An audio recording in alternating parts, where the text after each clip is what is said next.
Hello and welcome to The Ring, Euronews' weekly debate show broadcasting from the European Parliament here in Brussels. I'm Stefan Grobe. On The Ring, members of the European Parliament go face-to-face on some of the biggest issues facing Europe. Today, we want to talk about how Greater Europe is coping with global instability and shifting alliances. Luis Albertos has more. The European political community's first meeting in the South Caucasus reflects the stretching contours of Europe, geographically, politically, and strategically. The meeting in Armenia was a response to global instability, of which increasing trade tensions with the United States are a familiar part. Donald Trump's threat of 25% tariff on European cars has left Brussels scrambling to save a fragile transatlantic deal negotiated last summer. As global alliances shift, Europe is becoming a space others may want to join, align with, or orbit around, from Canada to the United Kingdom, from Iceland to the Balkans. Is Europe truly becoming an independent global power? Should the EU respond to external pressure with deeper unity? And is Europe ready to lead? A lot to unpack here for our debaters, and here they are. Damian Boeselager, a German MEP from the Greens European Free Alliance Group and co-founder of Renovar Europa. He is the vice chair of the Committee on Economic and Monetary Affairs and a member of the delegation for relations with Canada in the European Parliament. A strong advocate for deeper European integration, he said, "Europe has finally seen that national politics are not enough to handle crises that don't know of or care for borders between our nations." Helmut Brandstätter, an Austrian MEP from the Liberal Renew Europe group. He is the vice chair of the delegation to the EU-Ukraine Parliamentary Association Committee and a member of the Committee on Foreign Affairs in the European Parliament. A strong supporter of transatlantic cooperation, he argues that Europe must respond to growing geopolitical instability with greater coordination, saying, "Free trade and open societies are part of the same liberal democratic project." So let me welcome to The Ring Damian Boeselager and Helmut Brandstätter. Great to have you here. Good to see you. Now, at The Ring, we want to offer our viewers a glimpse of how members of the European Parliament debate each other. So you should feel right at home. And let's get started. Helmut, I want to start with you. Why should anyone see Europe as a hard power rather than simply a regulatory power? There's a lot of talk about geopolitical power and we should be strong and something like that. That doesn't really interest me. What's important is security and wealth for people living in Europe. And there's one thing is for sure. There is no sovereignty of one nation. So we only, or as Henry van Spaak said, in Europe there are small nations and small nations who don't know yet that they are small nations. Like, I'm sorry to say, the Germans. So that's the way it is. So we have to cooperate for the security, for the wealth of our people. That means common defense, common trade. These are the basics, and of course, a better cooperation between the nations and less nationalism. I mean, he mentioned Germany. Is Germany ready for this new task? Yes, Germany has a huge issue. We have a chancellor that always said he wants to be, the foreign chancellor, but also the Europe chancellor. And he hasn't yet understood that running around in the world as basically a foreign policy chancellor, while not strengthening Europe, while not using his chance to make his additions to European integration, as his predecessors, for example, Helmut Kohl did, that's a problem. And I think Germany hasn't understood that they're a very small nation. Sadly, we often have national egos of people that lead nations that maybe stop them from strengthening Europe. And is there a discrepancy between hard power versus regulatory power? I think they're a bit different. So regulatory power often looks at the internal market and how companies can operate. We can, of course, talk about whether economic strength translates into foreign policy strength as well. Whereas the question of hard power is really, is Europe able to have his voice heard basically across the world as well, especially in a world that is getting more insecure. So I think hard power is more questions of like, what does Europe's military capacity look like? Do we have one united voice in foreign policy? Are we even listened to when we speak to partners outside the European Union? Good point. That brings me back to this conference in Armenia a few days ago. Was this the beginning of what we could call global Europe? I think the most positive and the greatest event was that the Canada Prime Minister Carney was there. Because what he said was very clear: we have to cooperate. We are no superpowers, but if all the middle powers work together, we can be very strong. Again, not to be a superpower, but to do everything for the security of our people. And that brings me, because it was said I'm pro-transatlantic. Yeah, I used to be pro-transatlantic. But if you listen to Mr. Trump, you are not even sure, does he mean it seriously? He really wants to take Venezuela as the 51st. He wanted Greenland. What else he wants? He wants Canada. That's thinking of the 20th century. It's not about borders. I mean, Putin is I mean, of course, he's a war criminal, but he was stupid enough to think I have a few more square meters and then I'm more powerful. No, it's the brains, it's research, and it's cooperation. Putin doesn't understand it. Trump doesn't understand it, we understand it, and the Canadians understand it. So we have to work together, of course, with countries with Armenia, because we know there's a lot of pressure, again, from the Russians against the democracy there. So global Europe, is that a feasible, reasonable concept? I mean, first of all, Europe is a continent, so it's difficult to make it global. I think what Europe shows is that when nations work together, they can be more successful if they actually transfer some power to a higher level, which is, I think, a great example also for other regions of the world, if it works. And that's why it's so important for us to show that this idea that nations can only be strong if they expand their territory, if they subdue their neighbors, that this is a wrong notion, and that in the end it's about cooperation and agreements in a house like this, like the European Parliament, basically a democracy that is a bit supranational. And I think this is where we need to go. But our global voice, again, will only be strong if we are a good example of cooperation and of success. So the world order is shifting, obviously. A lot of things are happening that were unthinkable a few years ago, like Sweden and Finland joining NATO, Norway and Iceland now considering joining the EU. Is Europe becoming the last beacon of hope, the last beacon of democracy in the world? I mean, we know there are less and less democratic liberal countries, and Europe is a hope for many people. That's the first thing. And the second thing, that's, again, it's not about power, but it's about our future. We should talk more about Africa. If you see how strong the influence of Russia is there, just talk to an African journalist, and he explained to me how they organize migration from Africa to Europe just to destabilize. And it's the Wagner Group, you know, they organize it. They want to destabilize. China. Russia and China. Yeah. China is interested, of course, in the raw materials, Russia to destabilize. Where's Europe? And here is one strength of Europe. If you think about Austria, small country, even Germany, we don't have a colonial past like the Brits or the Holland or even, of course, France. So we should be stronger there and explain to them we don't want to grab anything. We want to cooperation because Africa is very close to us and we should cooperate with them. Again, it's not about global power. It's about better life for people in Europe and secure life. Would we be at this point, Damian, without Donald Trump and Vladimir Putin?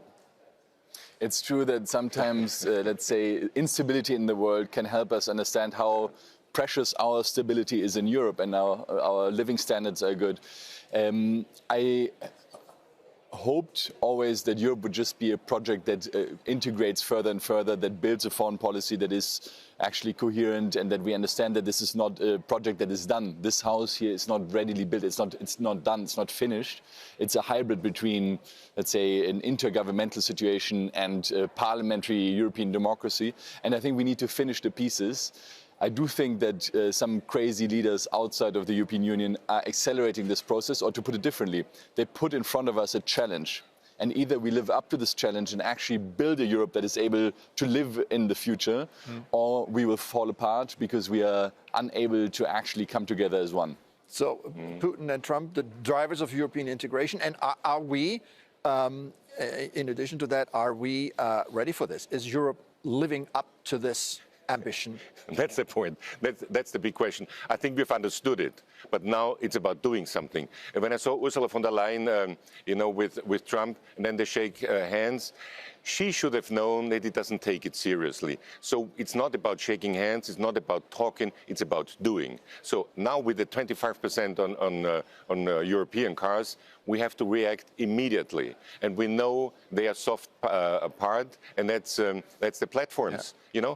That's the reason why Musk is friend and why they're all friends with Trump, because they are afraid of us. We could be much stronger against them. We have to explain to them, if you want to make business here, you got to follow European laws. So we have to be more, not more outspoken, more outdoing. It's as Schuman said, Europe will grow in the Solidarität der Tat, so in the solidarity of action, not of words. Very good. Let me stop you here as we're just getting warmed up.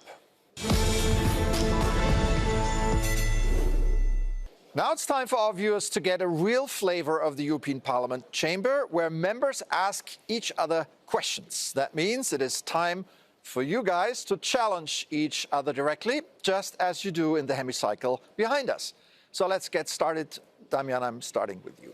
So the first question to you, Helmut, would be, your party was also in government and promised the United States of Europe. What have you done to actually make them a reality?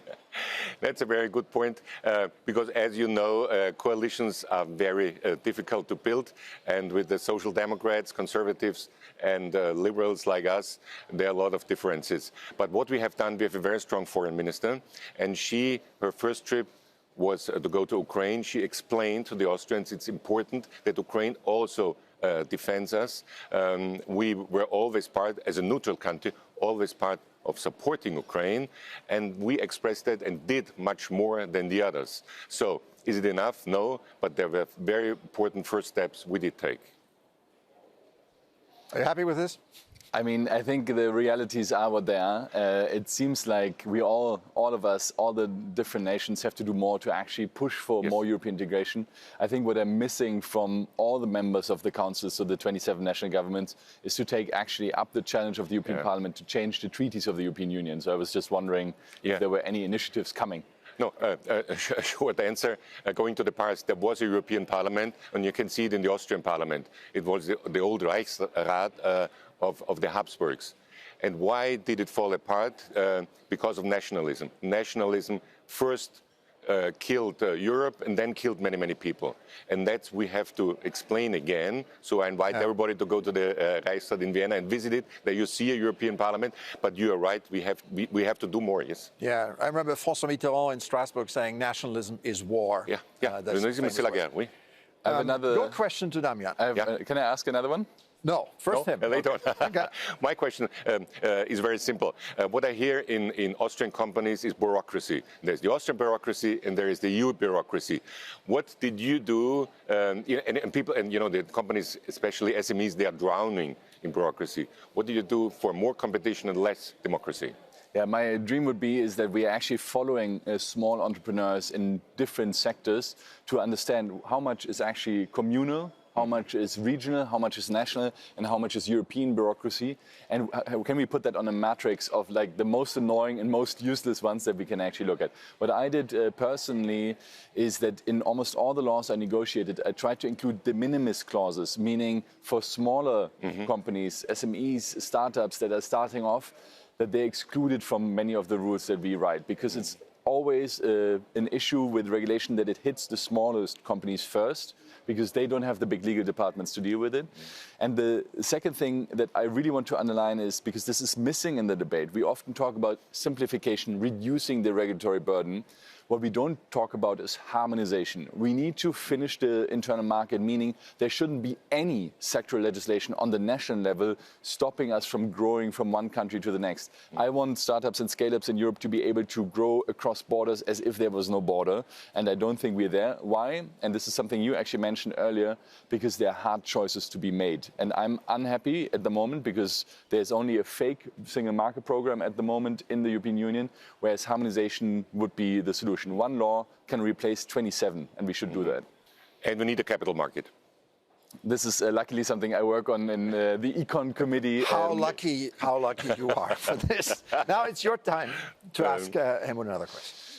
Yes, there's a range of questions. Maybe I'll start with one on nationalism again, because I had a panel with Robert Menasse, and it was who's an Austrian writer, and it was very interesting because I felt he was much more against the nationalism and the nation state as a whole. He was much more for regional identities, whereas for me, I think there can be regions, nations, but what's really important is that the European Union functions well as an actual democratic, government elected by the European Parliament. So where do you stand? Do you think the nations need to be abolished, or you don't care? No, it's interesting because I know Robert Menasse since our common times at the University of Vienna, and we discussed it before the last elections. And he said, I'm against your program because we said United States of Europe. And he said, no, we don't need United States, we only need one Europe.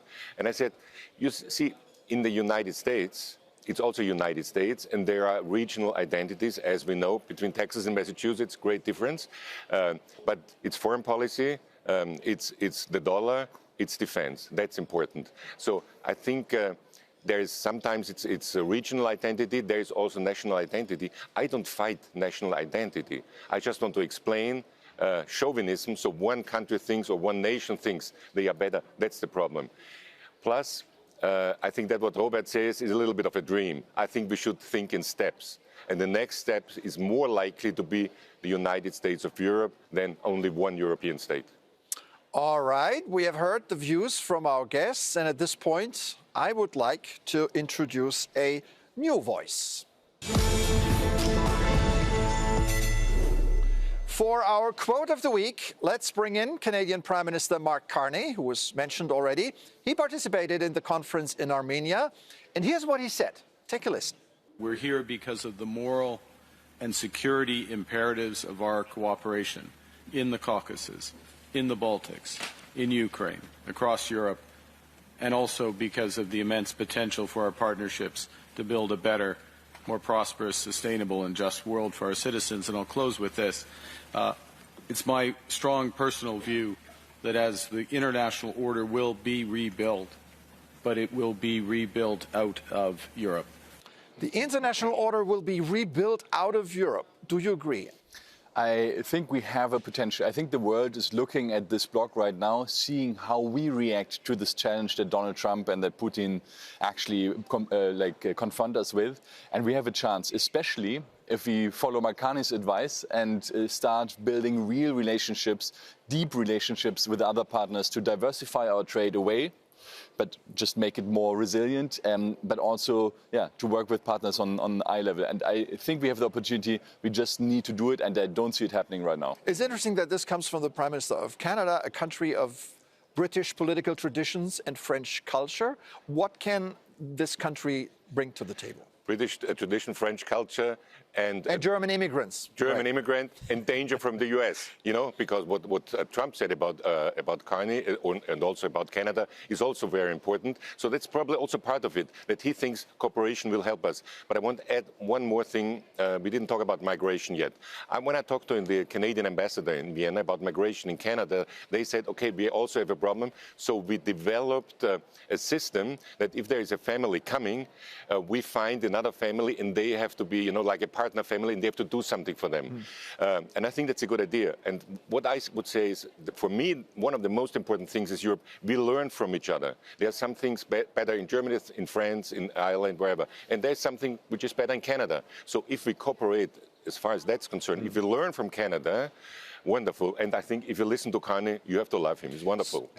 Will this new order be rebuilt without the United States, knowing that Donald Trump will not be president forever? Damian. I think at the moment it's clear that the United States, or at least the president, has no interest in building lasting, deep relationships with Europe. It's quite the opposite. His security strategy says clearly that Europe needs to be dismantled. Why? Because it's actually a functioning union of democracies. This might change. I'm a transatlanticist as well. I lived for 2 years in the United States. I love the United States. But it's also true that at the moment we need to understand we have an over-reliance on the United States, and we need to diversify our reliance, which means more trade relationships with different geographies, more deeper ties with others, a functioning European defense, and then we can also, of course, we have to also work with the United States as productively as we can. But at the moment, with the tariffs that also Helmut mentioned, we are in a situation that is quite negative and that might need a friend that is a bit more strict from the European side now, rather than like open arms. All right, let's take a break here on The Ring. We'll be back with more after this.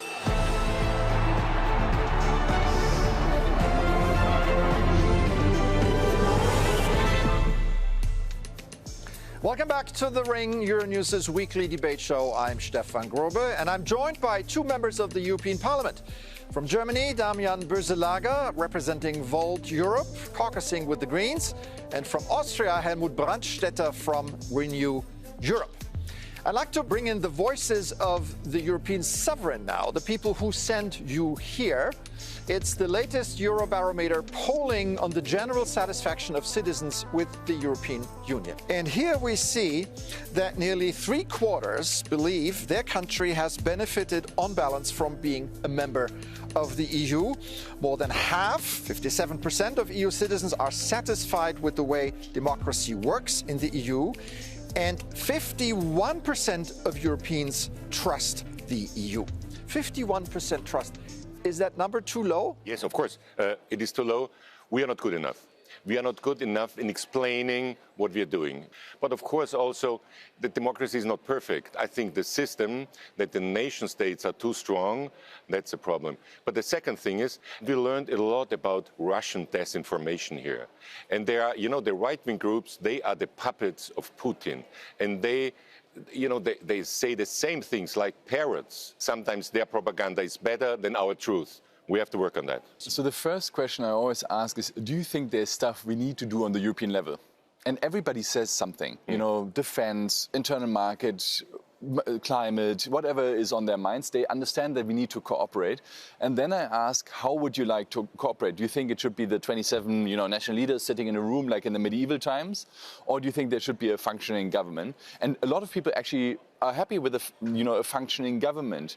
And we actually have one number in the Eurobarometer, which you didn't mention, which is that there are 80-something% of people, you can fact check, that want more European integration, that think we could actually do more on the European level together. So how does it work with the mistrust number that you have just mentioned? The truth is not, I think, that we're not explaining well enough. The truth is that around 60% of the laws are already coming from the European level, that go through the German Bundestag, for example, but people don't know. And the reason for that is very simple. It's national parties. So it's our own fault as national governments. It's our own fault that people don't really understand how Brussels works because we're not fixing it.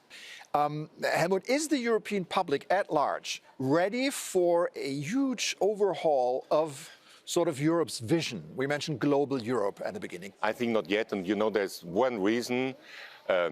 The enemies of the European Union, they are very strong emotionally. We are very strong here, and they are here. We have to be way more emotional about Europe. Of course, it's not always talking about the past, but the generation of my father or his grandfather, they were in the war or in resistance. They had to fight for their life. We live in peace here together. So we are not strong enough to explain how great emotionally this Europe is, that it's never been before. And today we can live here, we can discuss, but there's a war between France and Germany, Austria. It's impossible. But emotionally, we are not good enough to explain that. Is that right? No. I think now we can actually debate, because there's one question, are we not doing a good enough job as Europeans explaining to everyone what's happening? Honestly, I don't think it's on us this time. When my grandfather and your father's generation basically started to build the European Union, they were starting in a moment of hate towards each other. Of hate. So they didn't have the emotions to carry this project, but they understood as leaders, especially the political leaders, that they need to explain this and that they need to make this happen. I don't see a single European leader, being like the national leaders, currently making the step of explaining why Europe needs to integrate further. So I don't think we can defend the status quo. We shouldn't even try saying like this hybrid between national and European. No, we should actually say there's a vision of where it will go, how we will fix your issues. On this emotion, and I think this is a very powerful point. Hate certainly is an emotion, but reconciliation is also an emotion. So are we not emotional enough? And that was his point. I feel that like saying we somehow need to convince the hearts of the people, while at the same time national politicians constantly lie about what's happening in Europe, while citizens are not being properly informed about what's happening in Europe, while people hate like the idea of von der Leyen because she's not elected by them. I think this is an uphill battle that we will not win. We need the national level. She was elected. She was elected by the European Parliament. So, who was like elected Mr. by Merz. the people, right? Like Mr. Merz. So, but the issue here is that she did not campaign, neither for the first time nor for the second time, as the lead candidate of her party. People didn't have the feeling that they can change. So what is important in elections? The feeling of being able to change the future. This is something that people do not connect. They vote for a regional party in Germany for the European Parliament elections. That's absolute bullshit. That makes no sense. Now it's time to move on to our fifth and final round. We want to do something different here. I'm going to ask you a set of questions and you can only answer with yes or no. Okay? Damian, has Europe for a long time confused moral leadership with geopolitical power? No. Yes. Yes. Should Europe create a joint European army? Absolutely. Yes. By the way, in what language is that army going to operate? English. just a thought. I mean, which language are we speaking here? Should defense spending rise above 3% of GDP across Europe? At the moment, it seems necessary, yes. Look, if we would actually pool the money, we would have much more and we could potentially spend less, but we are spending it very inefficiently. Okay. Is the EU currently capable of acting as a true global power? No. No. Has Europe become too risk-averse to act like a great power? Yes. We never tried. Okay. Will Canada join the EU someday? I absolutely hope so. I hope so. Okay. And in European elections, should voters across the EU vote for any candidate anywhere they like? Yes. There should be list elections, so no. No. So I could not vote for somebody I like in Italy, for And example. look, there should be two votes, one for a European list for the party you like and one for a regional representative. So it's a bit of a yes-no. Okay. That final answer brings us to the end of this edition of The Ring. Thanks again to Damian Boeselager and Helmut Brandstätter for a very interesting, lively conversation here from the European Parliament. Thanks to our audience at home. If you liked, you can continue the conversation by sending us your comments to thering@euronews.com. That's it for today. I'm Stefan Grobe. Take care and see you soon here on Euronews.